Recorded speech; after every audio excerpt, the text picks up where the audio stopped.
नमस्कार दोस्तों, स्वागत है आप सभी का एक बार फिर से मेरे YouTube चैनल पे। दोस्तों, आप में से बहुत सारे साथी कमेंट में लिखते हैं कि सर सेट लगाते हैं उसमें स्कोर अच्छा नहीं हो रहा है, या सीडीपी में 15 मार्क्स स्कोर कर पा रहे हैं या 20 मार्क्स स्कोर कर पा रहे हैं। तो इन्हीं सभी चीजों पे आज बात करेंगे। देखिए, सीडीपी में अच्छा मार्क्स कैसे स्कोर करना, इस चीज को समझना काफी जरूरी है। आज की इस वीडियो में हम आपको क्वेश्चन सॉल्व करके भी दिखाएंगे, और इस वीडियो में मेन मकसद हमको ये बताना है कि सीडीपी में 20 मार्क्स यानी कि 20 नंबर 30 में आप बिना कुछ पढ़े ला सकते हो। आज की इस वीडियो में हम कुछ चीजें आपको बताएंगे जिसको अगर आप सीख लेते हो, जिसको समझ लेते हो, यानी कि कुछ वर्ड है जिस वर्ड के मीनिंग को समझना है, जिस वर्ड के बारे में समझना है कि अगर ये वर्ड आए आपके क्वेश्चन में तो क्या आंसर होगा। अगर उस चीज को आप समझ लेते हो तो कोई भी थ्योरी भी नहीं पढ़े हुए होगे, मतलब उससे रिलेटेड कोई थ्योरी नहीं पढ़े हैं, कुछ भी ज्यादा जानकारी नहीं है, तब भी आप सीडीपी में 30 में से 20 क्वेश्चन आसानी से सॉल्व कर दोगे और वो 100% सही सॉल्व करोगे। तो आप कहते हो ना कि सर जब कि 15 मार्क्स आ रहे हैं या 20 मार्क्स आ रहे हैं तो हमको लगता है कि आप फिर पढ़ रहे हैं, तो बाकी मार्क्स कहां कम रहा है। थ्योरी तो आप पढ़े ही होंगे। 20 क्वेश्चन तो आप बिना थ्योरी पढ़े सॉल्व कर सकते हो, तो बचता है 10 क्वेश्चन। उसी 10 क्वेश्चन के लिए आपको सीडीपी का थ्योरी पढ़ना पड़ता है, जिसमें हम लोग पियाजे को पढ़ते हैं, कोहलबर्ग को पढ़ते हैं, वाइगोत्स्की को पढ़ते हैं, और भी बहुत सारी थ्योरी हैं जो हमारे क्वेश्चन में 10 से मैक्सिमम 10 से 15 नंबर तक जाती है। बाकी के इधर 15 से 20 क्वेश्चन जो है ये आपका बिना किसी थ्योरी पढ़े भी हो जाएगा। बस उसके लिए प्रीवियस ईयर पेपर प्रैक्टिस करनी है और कुछ चीजें समझनी है। जो चीजें हम आपको अभी बताने वाले हैं इस वीडियो में, अगर उसको आप अच्छे समझ जाओगे तो आप 100% ये 15 से 20 क्वेश्चन आसानी से सॉल्व कर दोगे सभी सेट का, और वो 100% सही होगा, गलती होने का कोई चांस ही नहीं है। तो पहले हम आपको वो वर्ड सिखाएंगे, वो वर्ड के बारे में मीनिंग बताएंगे कि क्या वर्ड का क्या मीनिंग है, इसके अगर ये वर्ड आपको क्वेश्चन में मिलता है तो आंसर क्या लेना है, और फिर उसके बाद हम आपको क्वेश्चन करके भी दिखाएंगे और वहां पे आपको दिखाएंगे कि देखिए ये वर्ड पूछा गया है तो हम इससे आंसर कैसे निकालेंगे, ताकि आपको ये बिलीव हो जाए कि हम 15 से 20 क्वेश्चन तो ऐसे सीडीपी में सही कर सकते हैं। तो वीडियो में बने रहिए, वीडियो को अंत तक देखिएगा, सब चीज आपको क्लियर हो जाएगा। तो चलिए हम लोग चलते हैं स्क्रीन पे और देखते हैं क्या कैसे पढ़ना है। तो देखिए, ये यहाँ पे कुछ आपको वर्ड दिख रहे होंगे। जो वर्ड है ये सकारात्मक यानी कि पॉजिटिव, और ये नकारात्मक निगेटिव वर्ड है। तो हमने बार बार आपको वीडियो में बोला है कि आपको पॉजिटिव वर्ड और निगेटिव वर्ड का जो टैग वर्ड है वो समझना है, लेकिन आप लोगों ने पता नहीं देखा या नहीं देखा। तो आज के इस वीडियो में हम आपको ये समझाते हैं और अच्छे तरीके से समझाएंगे, क्योंकि इसमें एक्सपीरियंस का होना ज़रूरी है और वो आपको आता है प्रीवियस ईयर पेपर सॉल्व करके। तो हम आपको वो एक्सपीरियंस दिला रहे हैं जिससे क्या होगा कि आप इस वर्ड को पकड़ना समझ जाओगे कि ये वर्ड जो लिखा हुआ है तो इसका क्या मीनिंग है और इसको कैसे लेना है। फिर ये वर्ड सारा कंप्लीट करके हम आपको प्रीवियस ईयर का पेपर अभी लगा के दिखाएंगे सामने में, तो आपको समझ में आएगा कि कितना बेनिफिट इससे आपको मिल सकता है और मिलता है। चलिए, तो पहले पॉजिटिव वर्ड को देखिएगा। तो उसमें फर्स्ट वर्ड हमने लिखा है अवसर प्रदान करना। अब किसी ऑप्शन में आपको पॉजिटिव पूछा गया है तो उसमें अगर अवसर प्रदान करना आपको मिल रहा है तो अच्छी बात है, क्योंकि हम स्टूडेंट को अवसर प्रदान करेंगे, उसको सीखने का मौका देंगे। तो ये वर्ड जो है पॉजिटिव है, अवसर प्रदान करना। तो ये डिपेंड करेगा कि क्वेश्चन क्या पूछ रहा है और उसमें पॉजिटिव पूछ रहा है या निगेटिव पूछ रहा है, और ऑप्शन में क्या क्या दिया हुआ है उसके अकॉर्डिंग आंसर डिपेंड करेगा। लेकिन अभी हमको इतना याद रखना है कि ये अवसर प्रदान करना पॉजिटिव वर्ड है। इसी का दूसरा वर्ड है मौका देना, या फिर खोजना, या स्वयं करके सीखना। तो ये सारे वर्ड जो है पॉजिटिव है। खोज आधारित, या फिर हो जाएगा प्रोत्साहित करना या प्रेरित करना। तो ये सारे वर्ड क्या है, पॉजिटिव है। अगर ये ऑप्शन में मिलता है तो हम इसको पॉजिटिव मान के चलेंगे, क्योंकि ये वर्ड ठीक है, ये हमको ये स्टूडेंट को करने के लिए देना चाहिए और उनको ये अवसर मिलना चाहिए। ठीक है, उसके आगे देखिए मदद करना। एज ए टीचर आपका काम है कि आप अपने स्टूडेंट को क्या करें, मदद करें, हेल्प करें उनका। सुगमकर्ता, शिक्षक क्या होते हैं, सुगमकर्ता होते हैं, तो इसीलिए ये वर्ड है सुगमकर्ता। शिक्षक सुविधादाता होता है। तो ये वर्ड जो है ना सारे पॉजिटिव है। विविध प्रकार से, यानी कि अलग अलग तरीके से हमको सिखाना है कोई भी चीज़। विभिन्न संदर्भ में, अलग अलग संदर्भ में सिखाना, ये सारे पॉजिटिव वर्ड है। सक्रिय होना चाहिए स्टूडेंट, सृजनात्मकता होना चाहिए। दैनिक जीवन से जोड़ना, कोई भी क्वेश्चन या कोई भी चीज़ हम पढ़ा रहे हैं तो उसका एग्जाम्पल उसके दैनिक जीवन से जोड़ के दें ताकि बच्चे अच्छे से समझे, तो ये सारी चीज़ पॉजिटिव है। व्यवहारिक जीवन से जोड़ना, ये भी पॉजिटिव वर्ड में आते हैं। देखिए बाल केंद्रित, अब जो शिक्षा है आपको भी पता है, जो अधिगम है अब क्या है, बाल केंद्रित है, तो ये आपको देखना है कि बाल केंद्रित। प्रगतिशील, सामाजिक अंतःक्रिया, सामाजिक अंतःक्रिया कि बच्चा समाज के द्वारा सीखेगा, समाज में रह के सीखता है, तो सामाजिक अंतःक्रिया। सहपाठी अधिगम, बच्चे अपने साथ अपने सहपाठी या अपने मित्रों के साथ अधिगम करेंगे, उनके साथ सीखेंगे, उनके साथ अंतःक्रिया करके सीखेंगे। विचारों की अभिव्यक्ति, ये नहीं कि बच्चे का विचार हमको अभिव्यक्त नहीं करने देना, उनको आज़ादी देना है कि वो बोले, अपना विचार रखे, विचारों की अभिव्यक्ति होनी चाहिए ताकि वो बोल पाए। समावेशी शिक्षा, समावेशी शिक्षा से तो क्वेश्चन आते ही आते हैं कि आपको ये भी देखना है। क्रियाशील वातावरण तैयार करना, ठीक है। प्रिंट समृद्ध माहौल।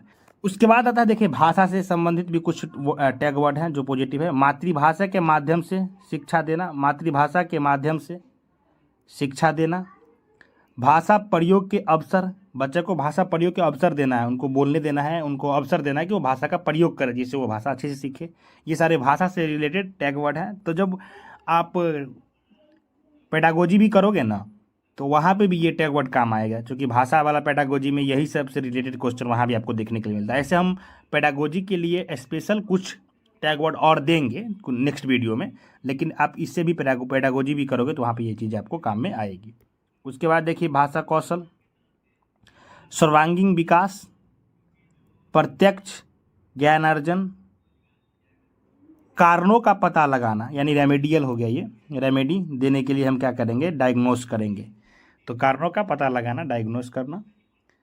संदर्भानुसार, संदर्भ में सीखने देंगे। खेल द्वारा सीखना, तो खेल द्वारा सीखना ये भी पॉजिटिव वर्ड है। गलती अधिगम का हिस्सा है, यानी कि बच्चा अगर गलती कर रहा है तो हम उसको क्या करेंगे, पनिश करेंगे या डांटेंगे फटकारेंगे नहीं, गलती कर रहा है तो वो अधिगम का हिस्सा है। तो ये सारे आपको जो यहाँ पे दिखा ये पॉजिटिव वर्ड था। अब चलिए हम लोग निगेटिव वर्ड देखते हैं, नकारात्मक क्या होगा, गलत क्या क्या चीज़ें हो सकती है। देखिए बच्चा को किसी भी चीज़ के लिए रोकना, एक बच्चे से दूसरे बच्चे का तुलना करना, अनदेखा करना, इग्नोर कर रहे हैं आप, बच्चे गलती कर रहे हैं तो उनको इग्नोर नहीं करना है, उनको बच्चे गलती करें तो समझाना है कि ये चीज़ गलत है। अवहेलना, हतोत्साहित करना, अब बच्चे को आप हतोत्साहित कर रहे हैं, मोटिवेट करने का जगह डिमोटिवेट कर रहे थे, गलत है। दंड देना, डांटना, उपेक्षा करना या शिकायत करना, यहाँ पे ये गलत लिखा गया है, ला लिखा गया है तो वो ठीक है, देख लीजिएगा। और शिकायत करना, ये सारे निगेटिव वर्ड्स हैं, ठीक है। और आगे बढ़ते हैं।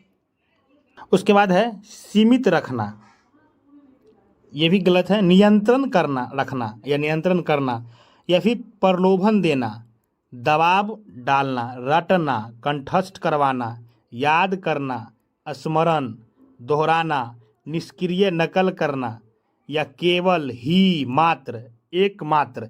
जहाँ पे ये वर्ड मिले केवल, ही या मात्र या एकमात्र, ये सारे वर्ड क्या है, निगेटिव है। एकदम एक्सट्रीम की बात हो रही है तो वो निगेटिव है। केवल वर्ड मिल जाए कि केवल यही एक तरीका है तो वो निगेटिव में ही जाएगा, ठीक है। आगे बढ़ते हैं। आगे है शिक्षक केंद्रित, तो ये शिक्षक केंद्रित भी क्या है, वो पहले चलता था, वो अब मेथड नहीं चलता, तो ये भी गलत है, क्योंकि अब हम लोग बाल केंद्रित बात करते हैं, ऊपर आपने देखा होगा। सिर्फ व्याख्या पर बल देना, ये भी गलत है। सिर्फ व्याख्या आप करवा रहे हैं, बच्चों को व्याख्या पे बल दे रहे हैं, नहीं, उनको समझने देना है, सिखाना है, करके सीखना है। वर्गीकरण करना, यानी कि दो बच्चे में वर्गीकरण आप कर रहे हैं, ये भी गलत है, तो वर्गीकरण करना। तकनीकी शब्दावली का प्रयोग, ये भी गलत है, यानी कि ये भी निगेटिव वर्ड में आता है। भेदभाव करना, अब बच्चे में भेदभाव कर रहे हैं तो ये भी निगेटिव वर्ड में आएंगे, चाहे वो लैंगिक हो या जिस आधार पे भी आप कर रहे हैं।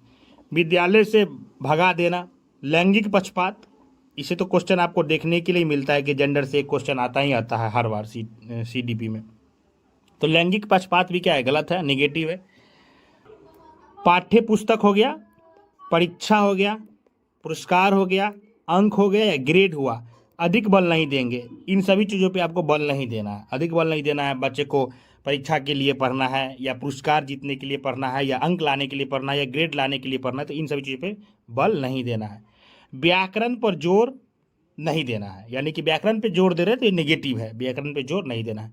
त्रुटियों पर ध्यान न देना, ये भी गलत है। त्रुटियों पे क्या देना है? ध्यान देना है। बच्चे गलत करेंगे, गलत करना क्या अधिगम का हिस्सा है, लेकिन त्रुटि पे आपको ध्यान देना है। तो ये पॉजिटिव और निगेटिव वर्ड था जिसको हमने आपको समझाया। अब हम आपको इस पे बेस्ड कुछ क्वेश्चन करवाएंगे जो प्रीवियस ईयर में आए हैं। आप देखेंगे कि 15 से 20 क्वेश्चन आसानी से आप बिना कुछ पढ़े इन्हीं वर्ड को समझ लिए होंगे तो कर सकते हैं। अब हम लोग कुछ प्रश्न करेंगे और आपको दिखाएंगे जो चीज़ हम लोग भी पढ़े हैं उसका यूज करके आप प्रश्न को कैसे आसानी से सॉल्व कर सकते हैं। तो ये जो क्वेश्चन है ये CDP का है और ये अगस्त 2023 वाला पेपर है। तो चलिए हम लोग करते हैं। तो फर्स्ट क्वेश्चन आप यहाँ पे देख रहे हैं, क्या लिखा हुआ है कि माध्यमिक कक्षाओं में अधिगम के लिए एक अनुकूल कक्षा का वातावरण डैश पर केंद्रित होता है। इसको ऑप्शन देखिए, लिखा है नंबर A सहकारी अधिगम, सज़ा और शर्मिंदगी के डर। तो आपको पता है कि सज़ा तो देना ही नहीं है तो उसका डर का कोई बात ही नहीं, तो ये नेगेटिव हो गया, इसको हटा दिए। चूँकि यहाँ पे नहीं पूछा है, हाँ में पूछा है, तो ये क्वेश्चन पॉजिटिव है तो आंसर भी हमको पॉजिटिव लगाना है। प्रश्न C देखिए, लिखा हुआ है प्रतिस्पर्धी लोकाचार। तो ये भी नहीं है, चूँकि आपको पता है कि कंपटीशन नहीं करवाना है एक विद्यार्थी से दूसरे विद्यार्थी के बीच में, तो ये भी क्या है? रॉन्ग है, ये भी निगेटिव होगा।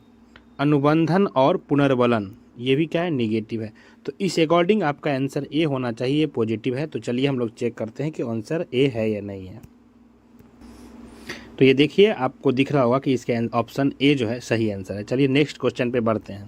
क्वेश्चन नंबर 2 है, जटिल समस्याओं से जूझ रहे अमन के समस्या समाधान कौशल विकसित करने में एक शिक्षक किस प्रकार मदद कर सकता है? समस्या समाधान कौशल विकसित करना है अमन को, उसमें शिक्षक क्या मदद कर सकता है, ये प्रश्न है। तो ये भी पॉजिटिव पूछा है कि क्या मदद कर सकता है, इसमें नेगेटिव नहीं है कि क्या नहीं कर सकता। पूछते तो हम नहीं वाले लेते जो नेगेटिव होता है। यहाँ पूछा है क्या मदद कर सकता है, तो पॉजिटिव है तो पॉजिटिव आंसर लेना है। चलिए अब ऑप्शन पढ़ते हैं। उससे कहकर कि वह समस्या को सुलझाना छोड़ दे, ये तो सरासरी क्या हो गया? नेगेटिव है। छोड़ देना तो है ही नहीं, समस्या सुलझाना ही छोड़ देगा तो फिर वो कैसे समस्या समाधान कौशल सीख पाएगा? तो ये गलत है। दूसरा देखिए, उसे मंथन करने और विचार उत्पन्न करने के लिए प्रोत्साहित करके। प्रोत्साहित करना आप पढ़े हैं, पॉजिटिव वर्ड में है, तो ये सही हो सकता है। लेकिन अभी 2 ऑप्शन और है, उसके आगे देख लेते हैं। उसे प्रयोग करने और जोखिम लेने से हतोत्साहित करके। हतोत्साहित क्या है? नेगेटिव वर्ड है, तो ये ऐसे ही गलत हो गया। उसे उत्तर प्रदान करके, आप डायरेक्ट आप उत्तर उसको दे दोगे तो वो खुद कैसे सीखेगा? तो ये भी नेगेटिव है। तो ये ऑप्शन B इसका सही होगा। तो चलिए चेक करते हैं ऑप्शन B सही है या नहीं। तो आप देख रहे होंगे यहाँ पे ऑप्शन B क्या है, इसका आंसर सही है। एक और क्वेश्चन हम लोग करते हैं, क्वेश्चन नंबर 3। और आप देख रहे होंगे ये सारे क्वेश्चन के लिए कोई थ्योरी आप नहीं भी पढ़े हैं तो आसानी से कर सकते हैं और लाइन से ये क्वेश्चन आपका सॉल्व होते जा रहा है। हाँ, कुछ क्वेश्चन हैं जो आपको बीच बीच में आएंगी जो थ्योरी पे बेस्ड है, तो उसके लिए आपको थ्योरी पढ़ना पड़ता है, लेकिन 15 से 20 क्वेश्चन आप ऐसे कर सकते हो सॉल्व। क्वेश्चन नंबर 3 है, बोध आधारित शिक्षण का अंतर्निहित सिद्धांत यह विश्वास है कि। ऑप्शन A देखिए क्या लिखा हुआ है, शिक्षार्थी निष्क्रिय का बात ही नहीं है, चूँकि पॉजिटिव पूछा है तो सक्रिय होना चाहिए, तो निष्क्रिय प्राप्त करता है और शिक्षक के पास सही ज्ञान है, ऐसा नहीं है। तो ये गलत हो जाएगा, चूँकि ये निगेटिव ऑप्शन है। निष्क्रिय प्राप्त करता नहीं होता, विद्यार्थी सक्रिय होता है, तो ये तो होगा नहीं। दूसरा, शिक्षार्थियों की क्षमताएं और आवश्यकताएं विविध है, जिन्हें मानक निर्देशों, ये देखिए मानक गलत है, ये निगेटिव वर्ड है। मानक नहीं, स्टैंडर्डाइज नहीं करना है, सबको एक ही जैसा निर्देश नहीं देना है, अलग अलग विद्यार्थियों का नीड अलग है, तो मानक निर्देशों पर ध्यान केंद्रित किए बिना पूरा नहीं किया जा सकता, तो ये निगेटिव हो गया, जो कि मानक निर्देश पर ध्यान केंद्रित किए बिना पूरा नहीं कर सकते आप। तो आप ये कह रहे हैं कि मानक निर्देश होना चाहिए, एक ही निर्देश पर ध्यान केंद्रित करेंगे, जबकि यहाँ पे हम कह रहे हैं कि शिक्षार्थियों की क्षमताएं और आवश्यकताएं भी विविध है, तो ये उस अकॉर्डिंग ये ऑप्शन भी क्या हो गया? गलत हो गया। ये चीज़ें आपको प्रैक्टिस के साथ भी समझ में आती है। तो ये ऑप्शन क्या हो गया? 2 गलत हो गया, एक तो गलत था ही। अब देखिए नंबर 3 ऑप्शन क्या कह रहा है, C, ऐसा करने के लिए एक सुविधाजनक वातावरण प्रदान किए जाने पर शिक्षार्थी ज्ञान का निर्माण कर सकते हैं। तो टीचर क्या करेगा, सुविधादाता होता है तो सुविधाजनक वातावरण प्रदान करेगा, तो विद्यार्थी खुद ज्ञान अर्जन कर सकता है। तो सी सही हो सकता है, अभी तक तो सी ऑप्शन सही लग रहा है। ऑप्शन डी पर लेते हैं, शिक्षार्थी कम जानते हैं। बस आप टैग लगा दिए, ऐसा तो करना ही नहीं है, तो गलत है। और शिक्षण में विद्यार्थियों के लिए तथ्यों का प्रसारण शामिल है। नहीं, तथ्यों का प्रसारण शामिल नहीं होता है, तो ये जो पूरा ऑप्शन ही गलत है, डी नंबर। तो इस अकॉर्डिंग ऑप्शन सी होगा सही। चलिए इसको देखते हैं। तो आप देखें ऑप्शन सी सही है। यहाँ पे हम आपको 3 क्वेश्चन करवाए हैं और आपको हम दिखाए हैं कि कैसे बिना थ्योरी पढ़े भी इन सभी क्वेश्चन को आप आसानी से सॉल्व कर सकते हैं प्रैक्टिस करने के बाद और ये टैग वर्ड समझने के बाद। लेकिन टाइम ज़्यादा हो रहा है और वीडियो लंबा हो रहा है, जिस वजह से और आगे की क्वेश्चन हम नहीं करवा पा रहे हैं इस वीडियो में।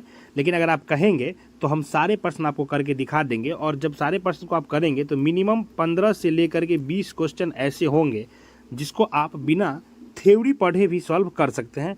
बस उसको अपने समझ से, और ये पॉजिटिव नेगेटिव वर्ड की समझ पे आधारित सारे प्रश्न होते हैं, तो अपने समझ से उसको आप आसानी से सॉल्व कर सकते हैं। 15 से 20 नंबर। बस 10 प्रश्न के लिए ही आपको क्या पढ़ना पड़ता है, थ्योरी पढ़ना पड़ता है। तो आसानी से आप 30 आउट ऑफ 30 ला सकते हैं, क्योंकि 10 से 15 प्रश्न के लिए हम लोग थ्योरी तो पढ़ते ही हैं, लेकिन यहाँ पे भी काफ़ी मार्क्स आ सकता है। तो वीडियो कैसा लगा है कमेंट में लिखिएगा। वीडियो अच्छा लगा है तो लाइक कीजिएगा और अपने दोस्तों के साथ शेयर कीजिए, और आप कमेंट में लिखिए और आप क्या चाहते हैं, किस टॉपिक पे वीडियो चाहते हैं। मिलते हैं नेक्स्ट वीडियो में। Till then keep learning, keep smiling, bye bye.